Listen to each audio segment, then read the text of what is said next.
Department of Agriculture Region 1 nagbabala po laban sa mga gumagamit ng pangalan ng kanilang mga opisyal para mambudol.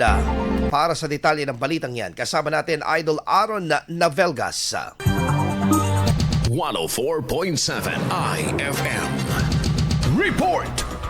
Nagbabala ang Department of Agriculture Regional Field Office 1 sa publiko laban sa mga individual na gumagamit ng pangalan ni Regional Technical Director for Operations Engineer Dennis I. Taktak upang mambudol o humingi ng cash assistance. Nagbabala ang tanggapan na huwag makipagtransaksyon o magbigay ng anumang bayad sa sino mang nag-aangking kinatawan ng tanggapan o ng kanilang opisyal para sa pagkolekta ng pera, solicitation o anumang kahintulad na gawain. Ayon sa tanggapan, hindi sangkot ang Department of Agriculture at ang mga opisyal at empleyado nito sa anumang anyo ng cash solicitation o koleksyon para sa proyekto, serbisyo o processing ng requests. Ang ganitong aktibidad ay labag sa batas at hindi otorisado. Hinikayat rin ng publiko na maging mapagbantay at beripikahin ang anumang transaksyon sa pamamagitan lamang ng opisyal na DA offices.